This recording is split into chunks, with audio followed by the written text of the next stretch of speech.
So I came to these workshops, not being the biggest fan, perhaps, of the concept of worldview. I could see it as having a potentially emancipatory potential for getting the field away from the world religions paradigm and so on. But the way it tends to be used, I often find it is highly intellectualized and still based on these big questions and so on, which are fundamentally dictated by what we culturally specifically think of as big questions, which is inflected by the world religions paradigm and so on. But as we progressed through the workshops, I did start to think, this could be very useful, provided we manage to incorporate some of this nuance in there, because worldviews are not just the intellectual, as we discussed. It's about everything, and can potentially get us away from that religion word.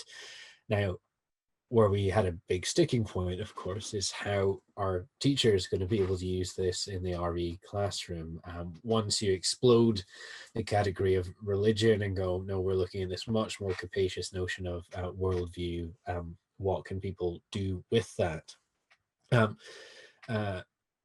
The sort of academic justification for this for me came through the work of Michel de Certeau, who talks about the distinction between strategies and tactics.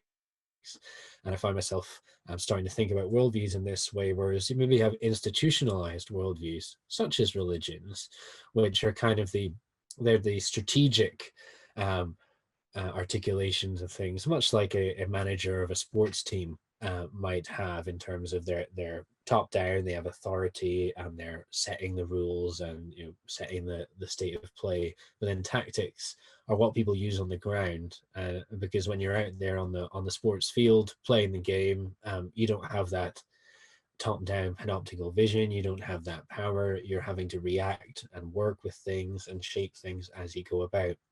So I think that's maybe one useful distinction that teachers can try and get in. Of course, teach religions in terms of they are some of the major institutionalized worldview forms that are out there. But actually, when people live those on the ground, they negotiate those and have to live reactively and proactively, and adapting to situations and so on. And they'll draw on a whole host of different worldviews, because individuals don't have just one. Some of those will be institutionalized and some not. So if teachers can manage to get that across in the classroom, that's the key thing. And people from the workshops will be fed up with me harping on about how we can maybe use the actual classroom context itself as a worldview to examine, because whilst we can't say anything about what religions will be shared by different people in the classroom, um, they will all have sort of commitments, orienting points around which they pour meaning and look to for meaning.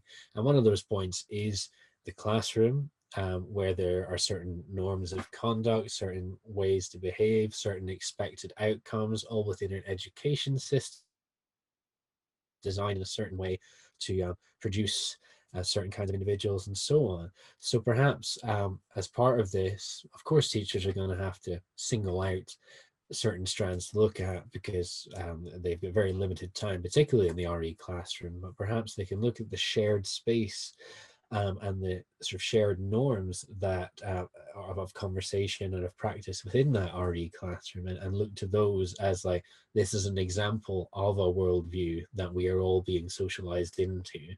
Can you now utilize that to think about other worldviews that you might not share, and how much those impact upon things? Prior to teaching at university, I was head of religious studies in a secondary school. And through that, I became very involved with how we get children, especially, to start thinking about what religion means. That whole learning from, learning about was very important to me. For me, it was interesting to see how the Commission is working on how to make RE attractive. And this whole notion that actually the very term religious education or religious studies, it has become quite outdated. And the very term that it sometimes gets misinterpreted as being something rather confessional, where in both schools and especially at university level, a great deal of emphasis at the moment is on lived experiences. So for me personally, what really stood out about the conferences is the fact of being able to hear lots of different perspectives on what worldviews actually means. Because to be honest with you, I was a bit kind of skeptical initially in the sense of how will the whole worldviews work. But having been at those conferences, it really highlights how all the various perspectives, the various angles have been kind of analysed in depth to, at the end of the day, to make them attractive for the youngsters who are taking RE in school. And it's important for me personally that this uptake of religious studies, whatever it comes to be called, at both GCSE and A level, is very important. And in order for that to happen, the children who are taking these subjects need to have a passion for it as well. One thing that really stood out for me was the conversations as to what does and does not qualify as a worldview, in the sense of what we incorporate into religious education. Because, initially, again, I was thinking, well, how are we going to narrow this down?